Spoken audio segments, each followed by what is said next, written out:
नमस्कार, मैं हूं Niranjan Kumar. The India saga में आप सभी का स्वागत है। 20 जुलाई से संसद का मानसून सत्र शुरू हुआ है, लेकिन सत्र के शुरुआत से लेकर अब तक दोनों ही सदनों में किसी तरह की कोई कार्यवाही नहीं हुई है। दोनों ही सदन में सत्ता पक्ष और विपक्ष के लगातार हंगामे के कारण सदन को बार बार स्थगित करना पड़ रहा है। लेकिन इस बीच विपक्ष ने प्रधानमंत्री नरेंद्र मोदी की सरकार के खिलाफ एक अविश्वास प्रस्ताव पेश किया है। लेकिन सबसे बड़ा सवाल यही है कि विपक्ष के पास जरूरी आंकड़े नहीं हैं, तो ऐसे में अविश्वास प्रस्ताव पेश करने के मायने क्या हैं? आज इन्हीं आंकड़ों पर बात करेंगे।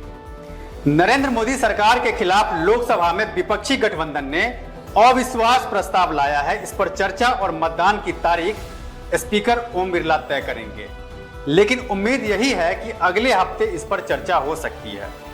विपक्ष को अच्छी तरह पता है कि उसके पास संख्या बल नहीं है, फिर भी ऐसा दांव क्यों चला है, ये सवालों के घेरे में है। इसमें सरकार के पक्ष और विपक्ष में वोट पड़ेंगे, जो मौजूदा सियासी समीकरण का संकेत देगा।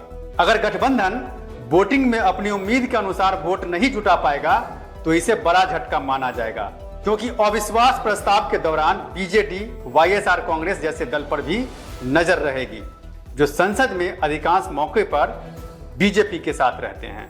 हालांकि संसद में सरकार के खिलाफ विपक्ष का हल्ला बोल जारी है। अविश्वास प्रस्ताव पर चर्चा से पहले विपक्ष हमलावर हो गया है। गुरुवार को इंडिया गठबंधन की अधिकांश पार्टियों के सांसद काले कपड़े पहनकर सदन में पहुंचे और केंद्र सरकार के खिलाफ विरोध जताया। सभी विपक्षी पार्टियां मणिपुर मामले को लेकर सरकार पर आक्रामक है। अगर बीजेपी की संख्या बल की बात करें तो उसके पास अपने सदस्य और स्पीकर को मिलाकर 301 सीटें हैं, जो बहुमत के आंकड़े से कहीं ज्यादा है, जबकि सहयोगी दलों के साथ एनडीए का आंकड़ा 331 पहुंच जाता है। मतलब एनडीए को लोकसभा में कोई परेशानी नहीं होगी। वहीं अगर बात यूपीए की करें तो लोकसभा में यूपीए का आंकड़ा 111 है। हाल ही में विपक्ष ने बेंगलुरु में बैठक की थी, जिसके बाद नई पार्टियां भी यूपीए के साथ आई है। नई पार्टियों के साथ आने के बाद विपक्षी दलों की संख्या बढ़कर 143 हो जाती है। इसके बावजूद कई छोटे दल ऐसे भी हैं जो विपक्ष के साथ नहीं हैं। ऐसे में अगर उनको भी विपक्ष में जोड़ दिया जाए तो उन्हें मिलाकर यह संख्या 159 पहुंच जाती है। दूसरी तरफ कई ऐसे भी दल हैं जो न बीजेपी के साथ हैं और न ही उनके खिलाफ हैं, जिनमें वाईएसआर कांग्रेस, बीजेडी, बीएसपी और टीडीपी जैसे दल शामिल हैं।